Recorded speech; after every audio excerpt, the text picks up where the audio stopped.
성경을 읽다 보면은 이따금씩 마음을 끌어당기고 깊이 생각하게 만드는 구절을 만날 때가 있습니다. 저에겐 오늘 읽었던 이 시편 25편의 7절 말씀이 그랬습니다. 여호와여, 내 젊은 날의 죄와 허물을 기억하지 마옵소서. 주님의 인자하심을 따라 나를 기억하옵소서. 여기서 저자는 하나님께 한 가지는 기억하지 말아 주십시오. 그리고 한 가지는 기억해 주십시오. 이렇게 기도를 드립니다. 곧 자기 젊은 날의 죄와 허물은 기억하지 말아 주십시오. 대신에 저는 기억해 주시기 바랍니다. 그렇게 기도하는 거죠. 젊은 날이란 말을 쓴 걸 보니까 시편 기자는 아마 나이가 많이 좀 들었던 것 같습니다. 그는 어느 날 자기의 지나온 삶을 돌아봅니다. 젊은 시절을 회고합니다. 열심히 바르게 하나님에 대한 믿음을 지키면서 살아가길 원했지만 돌아보니 많은 허물이 있고 죄가 있고 실패가 있습니다. 그걸 생각해 보니까 마음이 답답해집니다. 그래서 그는 이렇게 말하는 거죠. 하나님, 나의 젊은 시절의 죄와 허물을 기억하지 말아 주십시오. 네, 여러분, 이와 같은 마음이 시편 기자만 그러겠습니까? 우리도 비슷하지 않겠어요? 젊은 날에는 힘은 있고 의욕은 넘치는데 아무래도 미숙하니까 이것저것 하고 나서 시간이 지나고 이 잘못됐구나 하는 것을 깨닫는 경우가 많죠. 그래서 나이 들수록 왜 그때 그 일을 했을까? 그때 왜 그 일을 했을까? 혹은 반대로 그때 그 일을 했어야 했는데 왜 안 했을까? 후회가 우리 속에 있는 겁니다. 어떤 사람은 그런 기억 때문에 밤에 잠을 들지 못하지요. 그것을 잊기 위해서 술을 마시고 친구를 만나고 텔레비전을 보고 이런 식으로 하지만은 잘 안 잊혀집니다. 그러면서 우리 삶의 시간이 많이 지나가는 거죠. 철학자 마틴 하이데거는 현대인들의 삶의 대부분이 잡담과 부질없는 호기심과 자신 없는 애매모호한 태도 속에서 지나간다. 그렇게 이야기했어요. 근데 나이가 들수록 저도 보니까 하이데거 이야기가 참 맞다. 그런 생각 해봅니다. 우리 삶의 많은 부분이 잡담과 부질없는 호기심과 자신 없는 애매모호한 태도 속에 지나가는 경우가 많죠. 그러면서 우리는 어떤 것은 잊어버리려고 그렇게 하는 겁니다. 실제로 세월이 지남에 따라 잊을 수 있죠. 아픔이 덜할 수 있죠. 세월이 약이 될 수 있습니다. 그러나 다 잊을 수 있는가? 그렇지 않죠. 우리는 자신의 죄와 허물을 잊기 어렵습니다. 그리고 다른 사람이 나에게 한 죄와 허물도 잊고 용서하기 어렵습니다. 여기서 이제 젊은 날이라고 하는 본문의 말씀을 보면서 저는 말씀을 준비하면서 제 젊은 시절, 특별히 제가 신학대학원 학생일 때의 일이 기억이 났습니다. 27살, 28살, 한참 그야말로 젊은 날의 이야기예요. 하나는 다른 사람이 저에게 잘못한 일이고 하나는 제가 잘못한 일입니다. 먼저 다른 사람이 저에게 잘못한 일이죠. 제가 신학대학원 2학년이었던 어느 주일날 폭설이 내렸습니다. 10년 만의 폭설이라는 말이 들을 정도로 서울 시내 교통이 눈으로 완전히 두절돼 버렸습니다. 버스는 끊어졌고, 근데 주일이니까 교회는 가야 되겠고, 제가 중고등부를 지도하고 있었는데 가야 되잖아요. 그래서 제가 신학교 기숙사 있던 광장동에서 경희대학교 앞에 교회가 있었는데 거기까지 가는데 택시를 탔습니다. 택시가 2시간 걸렸어요. 미터기가 툭툭툭툭 떨어지는데 가난한 전도사였던 저는 그때마다 상당히 마음이 좀 그랬습니다. 근데 중간에 누가 이렇게 합성을 하게 됐어요. 그때만 해도 합성이라는 거 합성 아시죠? 합성 모르세요? 합성했으면 그래서 이제 내면은 이제 조금 적게 우리는 내고 기사는 2사람분을 받으니까 이제 더 좋고 합성을 그때 많이 했습니다. 근데 누가 합성을 하게 됐는데 안면에 있는 우리 학부 신학과 학생이었습니다. 그이가 이제 자기 그 여자 선생님 한 명하고 같이 찼어요. 그래서 마음속에 다행이다. 저 친구하고 나눠내면 좀 부담이 덜하겠구나 싶었습니다. 계속해서 갖고 그 친구도 거의 1시간 반을 타고 갔어요. 근데 내릴 때가 됐는데 자꾸 제 눈치를 보더니 저를 뒷자리에 앉아있는 저를 빼꼼 쳐다보고 하는 말이 선배님 감사합니다. 그걸 그냥 내려버렸어요. 그날 저는 그 친구의 택시비까지 내고 식권을 살 돈이 없어가지고 그 한 달을 좀 힘들게 지냈던 적이 있었습니다. 학교에서 그 친구 볼 때마다 괘씸하죠. 무슨 저런 얌체 녀석이 신학생이 돼가지고 그러냐 뭐 그런 생각이 있었습니다. 네, 그런 일이 있었고 잊어버렸는데 반전이 일어납니다.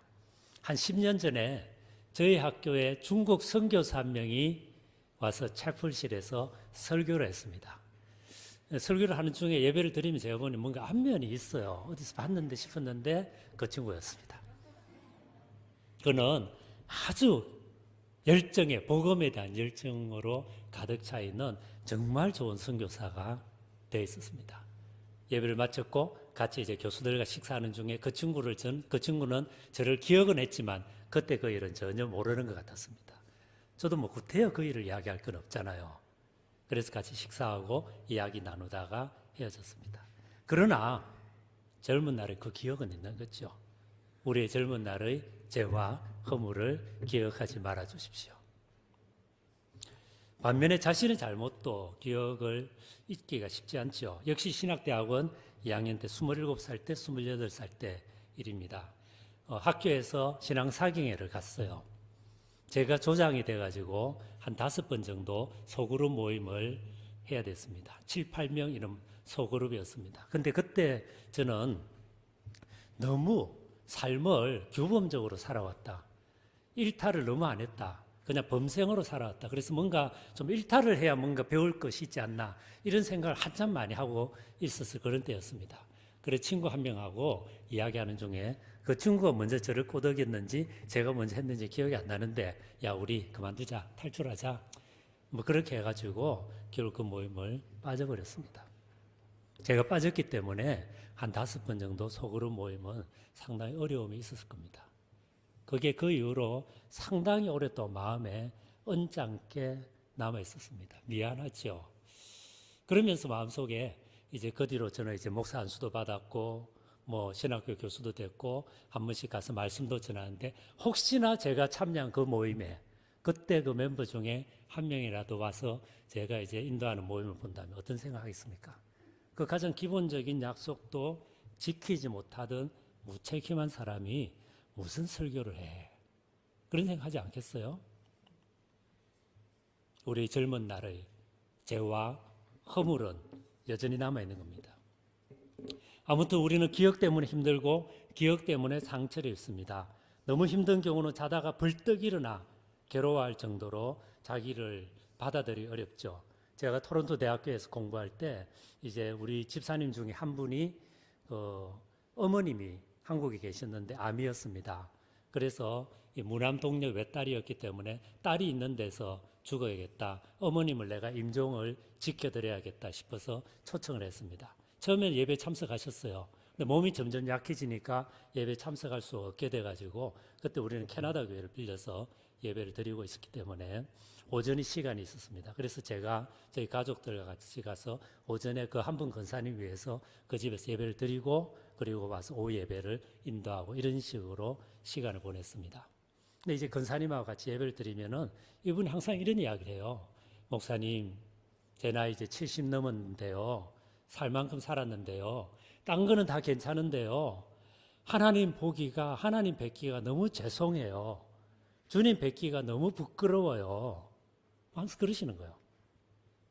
제가 그런 이야기, 그때마다 그런 이야기를 했습니다.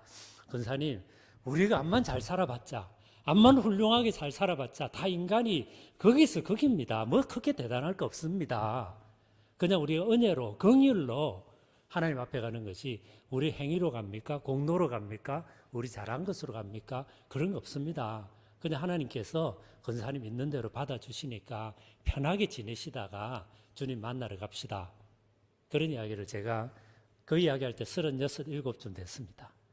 분명히 그렇게 저 생각하고 말했습니다. 그러나 정말 마음 깊은 곳에서 그 권사님하고 공감하면서 했을까? 잘 모르겠어요. 근데 이제 저도 나이가 들고 그 권사님의 나이까지는 아니지만 가까이 되니까 권사님 마음이 많이 좀 공감이 돼요. 아마 그분은 그랬던 것 같아요.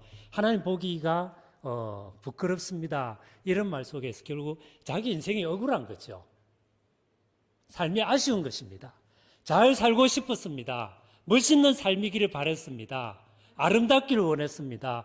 그러나 그러지 못한 실패와 허물과 죄가 나이가 많이 들어서 찾아오는데 그것을 바꿀 기회는 이제 없구나. 누군가 그랬습니다. 죄 많이 지은 노년보다 더 비참한 것이 어디 있을까? 죄 많이 지은 노년보다 더 비참한 것이 어디 있을까? 그런 아쉬움 같은 것을 그분은 그래도 일생 신앙생활 한다고 하면서 했는데도 여전히 있었던 것이죠. 그런 마음 없는 사람이 어디 있겠습니까? 근데 문제를 더 심각하게 만드는 것은 사람들은 우리의 잘못을 잊어줄 수 있고 또 자기 자신도 자기 문제를 잊을 수 있다지만 하나님 다 아신다는 겁니다. 성경은 하나님이 전지한다고 말합니다. 모든 거 아신다는 거죠. 불꽃 같은 눈으로 우리를 쳐다보고 있다고 합니다. 그렇다면 하나님 앞에서 속일 수 있는 것이 아무것도 없어요. 우리의 모든 생각, 잘못된 태도, 잘못된 행동, 죄된 삶, 무엇도 하나님 앞에서는 속일 수 없습니다. 시편 139편의 시편 기자는 이를 이렇게 표현합니다. 내가 주의 낯을 피하여 어디로 가리까? 내가 앉아도 아시고 일어서도 아시고 내 생각을 아십니다. 내가 새벽 날개를 치며 먼 바다로 나아가도 하나님이 거기도 계십니다. 어쩌면 이 시편 기자는 자기를 쳐다보고 있는 모든 것을 아시는 하나님의 눈길이 너무나 부담스럽고 두려워서 떠나가고 싶었던 것 같아요. 그래서 실제로 상상 속에 떠나갔든지 아니면 실제 떠나갔든지 몰라도 하여튼 떠나갔어요. 떠나갔는데 새벽 날개를 치며 갔는데 거기에서도 하나님의 쳐다보심이 있다라고 하는 걸 본 겁니다. 이것을 폴 틸리라고 하는 현대신학자는 이 본문을 가지고 설교 제목을 이런 설교를 했습니다. 하나님으로부터의 도피. 하나님으로부터의 도피. 우리 마음 깊은 곳에서는 모든 것을 보시고 모든 것을 아시는 하나님이 있다면 그런 하나님 부담스럽다는 것입니다. 그런 하나님 피하고 싶다는 것입니다. 그래서 시편 기자는 말합니다. 여호와여 주께서 죄악을 감찰하실 하실진데 주님이 죄악을 하나하나 살펴보신다면 누가 주의 앞에 서겠습니까? 누가 주의 앞에 서겠습니까? 그렇게 이야기하는 겁니다. 중세기 대신학자 토마스 아퀴나스에 대한 이야기가 있습니다. 아퀴나스가 한 번은 하나님 전능에 대해서 강의를 했습니다. 강의를 마친 다음에 학생 중에 한 명이 이렇게 질문했습니다. 선생님, 하나님이 전능에 대해서 강의하셨는데 그런데 혹시 하나님도 못하시는 것이 있습니까? 그랬더니 토마스 아퀴나스가 잠시 있다가 이렇게 이야기합니다. 예, 하나님도 못하시는 것이 있습니다. 하나님도 이미 일어난 일은 바꿀 수 없습니다.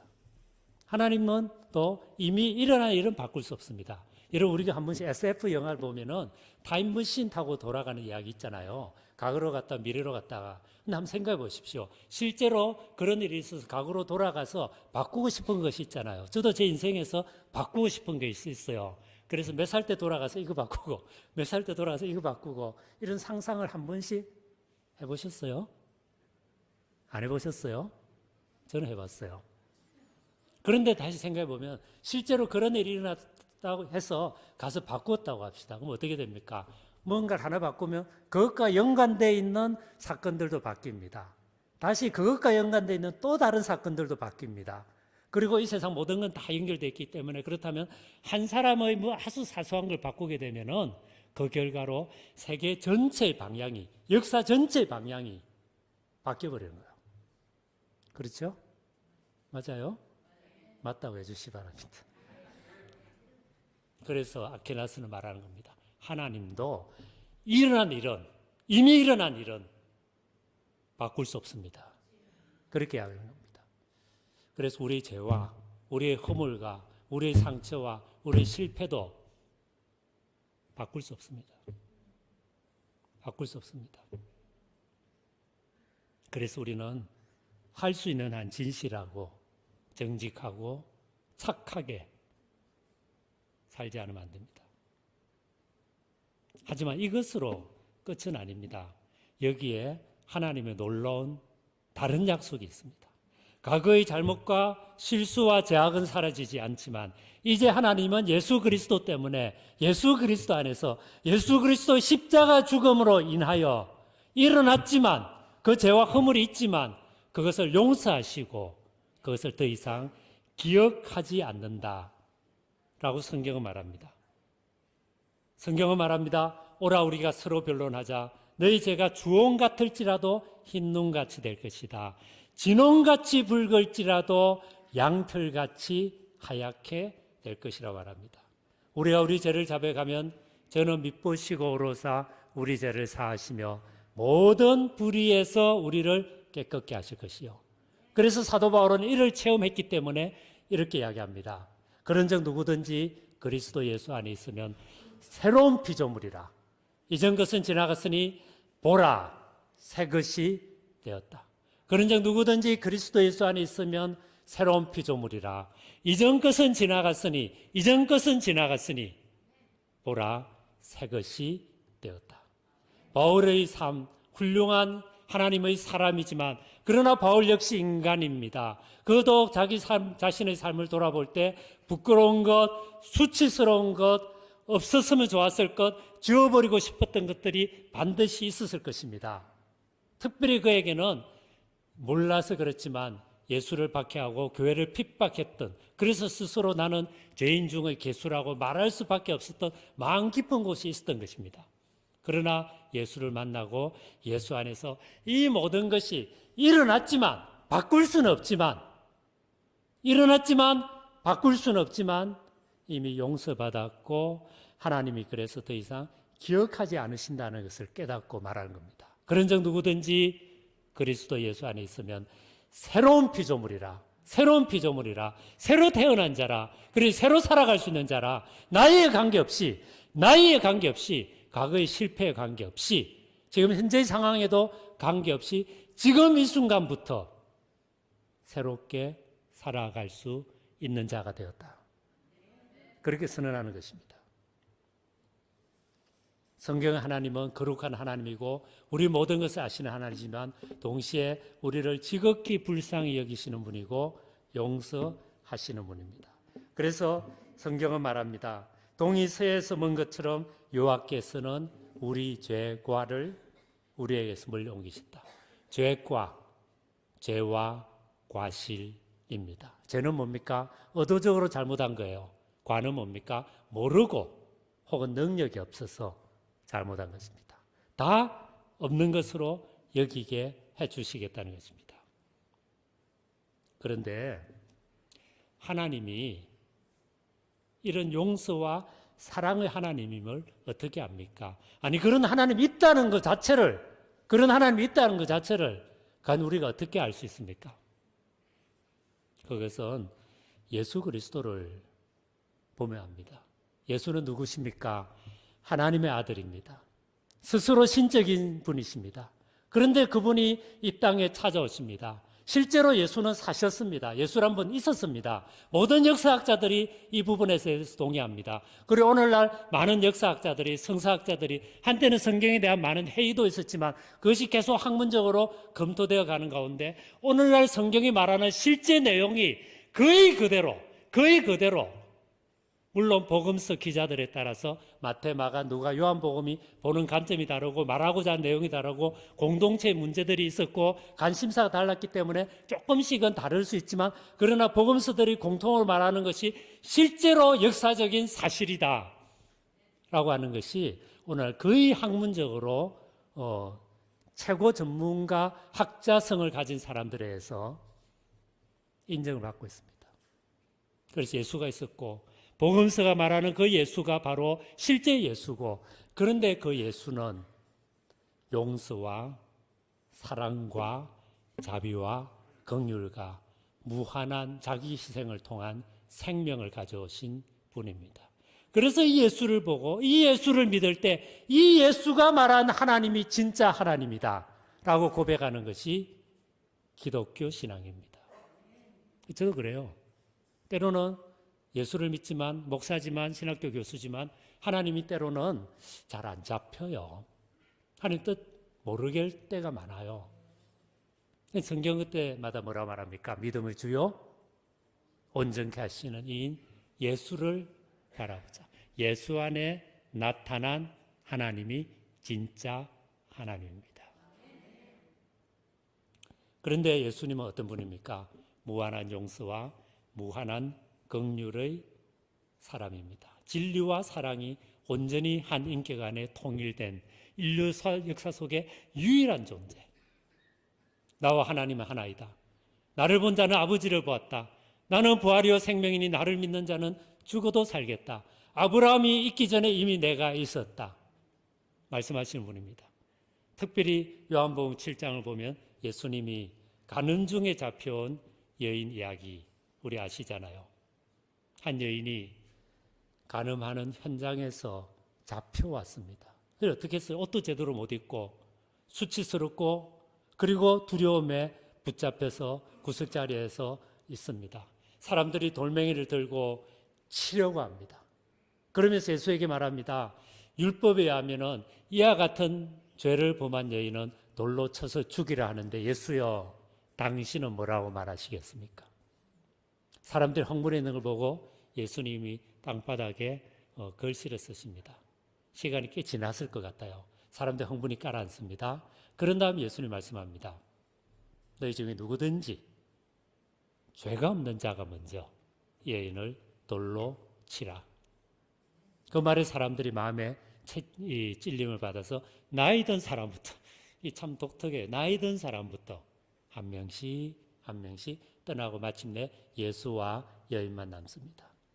예수님이 여인에게 묻습니다. 당신을 정죄하는 자가 어디 있느냐? 보니까 없습니다. 없습니다. 다 사라져버렸습니다. 예수님 말씀합니다. 나도 당신을 정죄하지 않습니다. 그러니 평안히 가십시오. 그러나 다시는 제가 찾아와서 당신을 붙잡지 않도록 죄로부터는 벗어난 삶을 사십시오. 그렇게 이야기합니다. 근데 여러분 여기서 두 가지 시선이 있어요. 돌멩이를 들고 여인을 치려고 하는 이 사람들이 바라본 건 뭡니까? 여인의 죄를 봅니다. 여인의 더러움을 봅니다. 여인의 율법을 어긴 것을 봅니다. 여인의 실패를 봅니다. 여인의 잘못을 봅니다. 그래서 돌멩이를 들고 이와 같은 죄를, 이와 같은 실패를, 이와 같은 잘못을, 이와 같은 잘못된 삶을 살아온 사람은 이라고 정죄합니다. 우리도 때로는 이렇게 정죄하죠. 자기 자신에 대해서 정죄합니다. 그렇죠? 자기 자신을 보면서 나는 왜 이거밖에 안 될까? 왜 이렇게밖에 안 살까? 자기를 정죄합니다. 그런 죄책감, 자책감이 찾아오겠죠. 다른 사람을 향해서 그런 생각이 듭니다. 그렇게 되면 어떻게 됩니까? 미움이 찾아오고 심판하고 판단하는 마음이 찾아오겠죠. 그런데 예수님은 그렇게 안 해요. 예수님 이 여인을 용서해요. 왜 그랬을까요? 왜 예수님은 이 여인을 용서하고 오히려 축복하고 새로운 삶을 살아가게 했을까요?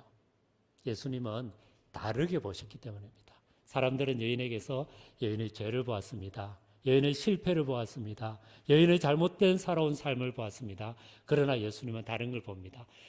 지금은 실패했지만, 지금은 연약하지만, 지금은 죄에 빠져 있지만, 그래서 지금 수치와 부끄러움 속에 있지만, 그래도 한때는 누군가의 사랑받는 딸이었을 것입니다.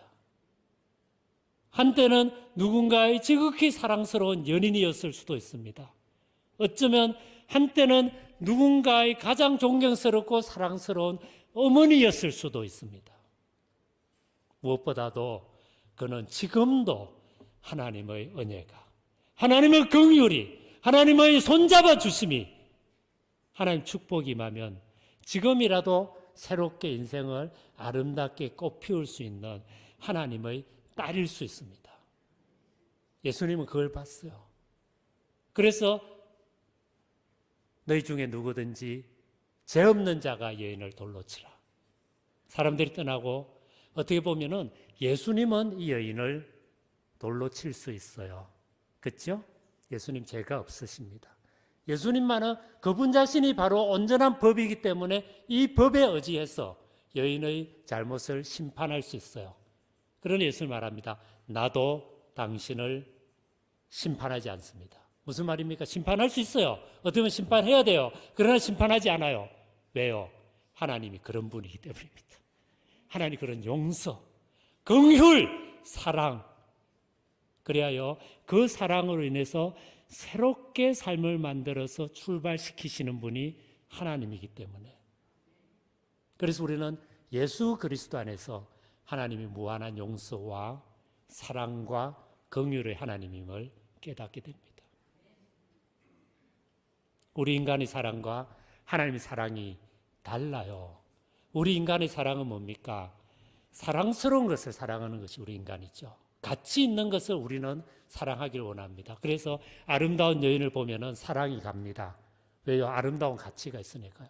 능력 있고 똑똑하고 인격적인 남자를 보면은 사랑의 마음이 갑니다. 왜 그렇습니까? 그것은 가치가 있는 것이거든요. 말을 잘 듣고 신실하고 그러면서 부모에게 순종하고 공부도 잘하는 아들, 딸이 있으면은 더 사랑스럽고 뿌듯합니다. 왜냐하면은 그런 아들, 딸은 더 가치 있는 아들, 딸이니까요. 그러나 하나님의 사랑은 가치를 만드는 사랑입니다. 가치 없어요. 사랑스럽지 않아요. 모자라요. 죄가 있어요. 실패했어요. 잘못 살고 있어요. 여전히 어두움 속에 있어요. 그럼에도 불구하고 사랑하십니다. 그리고 그 사랑으로 인해서 가치를 만들어줘요. 가치가 없었지만 사랑받았기 때문에 이제는 가치가 있습니다. 부족하지만 사랑을 받았기 때문에 이제는 삶이 바뀌어 있어요. 하나님의 사랑은 가치를 만들어내는 사랑입니다. 이 가치를 만들어내는 하나님의 사랑을 우리도 때로는 경험하죠. 특별히 부모가 되면 경험하죠. 그렇죠? 여러분 부모 된 분들이 많이 있잖아요. 자식이 항상 사랑스럽기만 합니까? 자식이 항상 마음에 들기만 합니까? 여러분 집은 다 그래요? 그러면 너무 좋겠죠. 그럼 너무 고맙겠죠. 자식이 뿌듯하겠죠. 그러나 안 그럴 때가 있잖아요. 그때 그럼 여러분 자식을 내칩니까? 아니죠. 물론 인간인지라 실망해요. 상처 입어요. 다시는 저런 꼴 보기 싫다. 그런 말 하고 싶은 순간도 인생에는 찾아올 수 있죠. 그러나 그 사랑이 쉽게 포기됩니까? 여전히 사랑하죠. 다만 가슴 아픈 사랑을 하는 것이죠. 사랑하는데 가슴 아픈 사랑을 하는 것이죠. 우리는 우리가 부모이기 때문에 그 사랑을 알아요. 그런데 이 부모의 마음을 주신 분이 누굽니까? 이런 인간을 만든 이가 누굽니까? 우리 아버지 되신 분이 누굽니까? 하나님이 그런 가장 깊은 용서와 사랑이에요. 그래서 용서하시는 사랑, 용서하고 사랑하고 가치를 만들어주는 이 사랑 때문에, 이 사랑에 의지해서 오늘도 우리는 또 살아가는 것입니다. 그것이 신앙이에요. 그게 믿음입니다. 십자가에 함께 달린 두 강도 이야기도 생각해 보십시오. 한 강도는 예수님을 비난합니다. 그러나 오른편에 달린 강도는 그 강도를 꾸짖으면서 이렇게 말합니다. 우리가 행한 일에 합당한 일을, 그런 결과를 당하지만 이분은 죄가 없지 않냐? 이분은 십자가에 이런 고통을 당할 이유가 없지 않냐? 그러면서 그는 예수에게 이렇게 부탁을 합니다. 예수여, 당신의 나라 임하실 때 나를 기억해 주옵소서. 예수여, 당신의 나라 임하실 때 나를 기억해 주옵소서. 여기서 이 강도는 예수여, 나의 잘못을 기억해 주십시오 라고 말하지 않습니다. 예수여, 나의 실패를 기억해 주십시오 라고 말하지 않습니다. 예수여, 나의 잘못 살아온 삶을 기억해 주십시오 말하지 않습니다. 그는 다만 예수여, 나를 기억해 주십시오 라고 말합니다. 그리고 예수님은 그에게 이렇게 답변해 주십니다. 내가 진실로 너에게 이르노니 너가 오늘 나와 함께 나그네 있을 것이다. 무슨 말입니까? 하나님의 용납이, 하나님의 받아들이심이 이 사람에게 주어질 것을 약속하는 거예요. 여기서 우리는 이 예수 그리스도를 통해서 하나님이 용서와 사랑의 하나님임을 압니다. 이 강도를 보십시오. 크게 잘 사는 삶이라고 말하기 어려울 것입니다. 그리고 특별히 뭔가 선한 일을 하지도 않았습니다. 그러나 그 마지막 순간 당신의 긍휼에, 당신의 용서에 제 몸을 의탁합니다 라고 하는 그 한마디 말로 그는 하나님의 무한한 용서를 체험합니다. 우리도 마찬가지예요. 우리가 지금까지 저질렀던 많은 잘못, 실패, 죄 있습니다. 사라지지 않습니다. 지금도 그렇고 앞으로 죽는 날까지 우리는 여전히 인간인지라 죄가 있고 허물이 있고 약점이 있고 실패가 있을 것입니다. 사라지지 않을 것입니다. 그러나 예수 그리스도 안에 있는 우리에게는 이 모든 것이 이미 잊혀졌고 용서받았고 새롭게 출발할 수 있도록 선물로 우리에게 주어졌습니다. 이것이 복음입니다. 이것을 믿는 것이 믿음입니다. 이것을 전하는 것이 교회입니다. 이것을 사람들에게 가르치는 것이 교회를 향한 부르심입니다. 필리핀의 어느 마을에 어떤 이상한 소녀가 있었답니다. 이 소녀가 예수님 한 번씩 찾아와서 마치 친구처럼 아주 편하게 대화를 재미있게 나누다가 떠나는 그런 소녀가 있었다는 소문을 그 지역 전체를 총괄하는 주교가 듣습니다. 그래서 아무래도 이상하다, 이 소녀를 만나봐야겠다 싶어서 가서 만났는데 아이가 보통 아이들보다 훨씬 성숙하고 신실하고 인격적으로 훌륭하고 기쁨이 차 있고 그래서 진짜 이 아이가 예수님을 한 번씩 찾아와서 만나주는 아이일 것 같다는 생각이 들었어요. 그래서 소녀에게 이런 말합니다. 다음에 예수님이 너 찾아오셔서 같이 이야기 나눌 때 한 가지 예수님께 좀 여쭤봐 달라. 내가 젊은 시절, 젊은 신부일 때, 본당 신부일 때 뭔가 크게 잘못한 게 한 게 있는데 그게 뭔지 예수님께 한번 여쭤봐라. 이 소녀를 시험해 보기 위해서 그런 이야기를 합니다. 그리고 얼마 있다가 이 소녀가 이 주교를 찾아왔습니다. 그러면서 웃으면서 주교님, 예수님이 얼마 전에 제 찾아오셨어요. 그리고 재미있게 이야기 나눴는데요. 주교님이 물어본 것도 제가 여쭤봤어요. 그래, 예수님 뭐라 말씀하시더냐? 그랬더니 소녀가 이렇게 말합니다. 예수님께서 그 말씀을 듣더니 빙긋 웃으시더라고요. 그러면서 하신 말씀이 그래, 그 친구가 말이야. 젊은 시절에 어느 본당에 있을 때 사고를 치긴 쳤어. 그런데 너무 오래된 일이라. 나도 기억이 안 나. 그러니까 너도 가서 그 친구한테 말해라. 내가 기억 안 하니 너도 기억하지 말아라.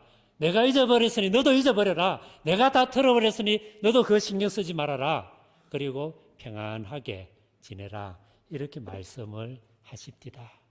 이 이야기예요. 주교가 이야기를 듣고 가만히 있다가 고개를 수그리고 눈시울이 붉어지고 눈물을 글썽글썽거리면서 이렇게 말합니다. 네가 만난 분이 정말 예수님 맞나 보다. 예수님 아니고는 누가 그렇게 쉽게 잊어주시겠니? 그렇게 이야기 끝납니다. 저는 이걸 책에서 보면 굉장히 감동적이었어요. 근데 전달을 잘 못해서 감동이 있었는지 모르겠어요.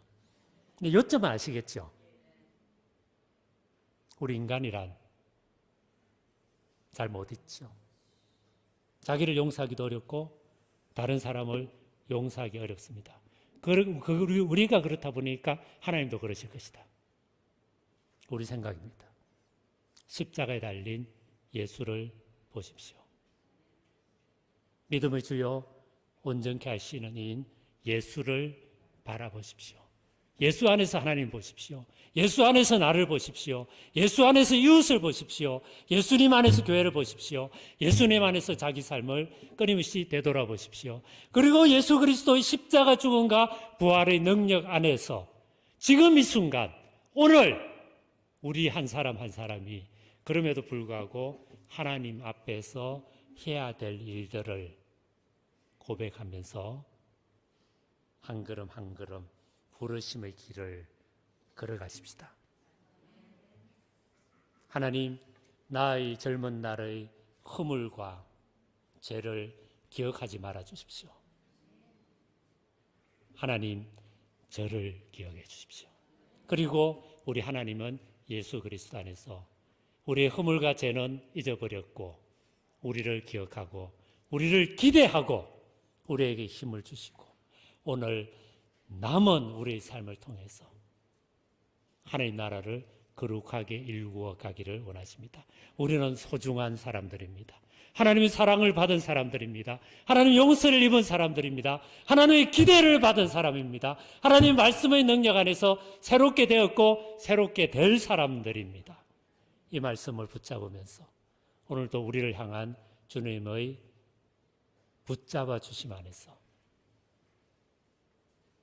우리 남은 삶을 힘있게 살아가는 축복이 있으시기를 축원드립니다. 같이 기도하십시다.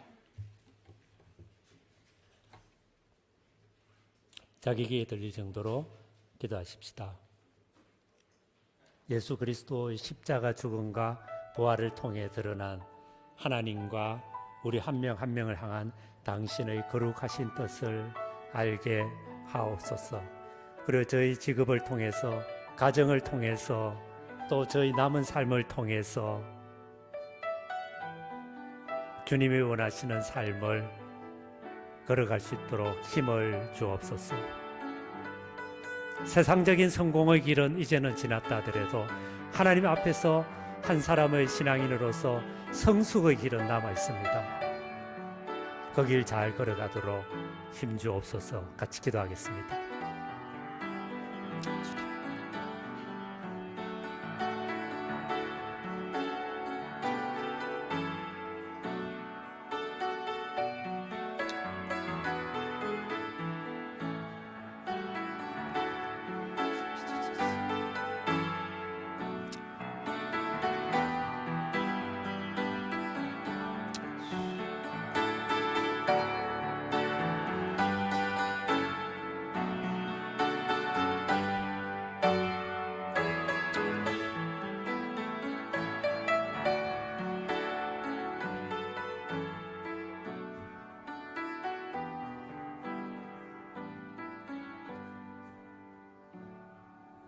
거룩하신 주님, 시편 기자가 하나님 저희 젊은 날의 죄와 허물은 기억하지 말아 주십시오. 하나님 당신의 자비와 긍휼로 저를 기억하여 주십시오. 라는 기도가 예수 그리스도의 십자가 죽음과 부활을 통해 마침내 우리의 것이 되고 예수 그리스도의 십자가 죽음과 부활을 통해 우리의 모든 허물과 죄는 사라지고 용서받으며 성령의 능력 안에서 우리 나이가 어떻든지, 우리 형편이 어떻든지, 우리 건강이 어떻든지, 우리 인생이 지금까지 어땠든지 관계없이 새로운 피조물로 살아갈 수 있게 하셔서 감사를 드립니다. 이 길 잘 걸어갈 수 있도록 다시 저희를 새롭게 하여 주옵소서. 예수 그리스도 이름으로 기도드립니다. 삶의 아픔이 성령의 능력 안에서 새롭게 변화되는 그런데 이 예물이 쓰일 수 있도록 교회의 분별력과 지혜와 믿음을 다하여 주옵소서. 성도님들의 삶을 축복하면서 기도합니다. 몸이 아픈 분들, 당신의 십자가 피 흘린 그 손길로 머리끝부터 발끝까지 만져주셔서 깨끗하게 건강하게 하여 주시옵소서. 몸이 아픈 분들, 마음이 아픈 분들, 관계 때문에 힘든 이들, 오랫동안 기도하고 있지만 기도가 응답하지 못하여 낙심하고 있는 분들, 성령께서 찾아가셔서 필요한 대로 붙잡아 주시고 은혜를 더하시며 새롭게 하시며 하나님에 대한 믿음으로 우리를 변화시켜 주시옵소서. 지금은 우리 주 예수 그리스도의 은혜와 하나님 아버지의 사랑하심과 성령의 날마다 함께 하시며 새롭게 하심이 우리의 모든 잘못은 남아있지만 이미 용서받았고 잊혀졌고 그래서 성령 안에서 새롭게 살아갈 수 있음을 믿고 오늘도 믿음, 소망, 사랑의 길을 걸어가기를 원하는 귀한 성도님들과 가정과 자녀들과 생업과 기도 제목과 이 교회 위에 지금부터 영원토록 함께 하시기를 간절히 축원하옵나이다.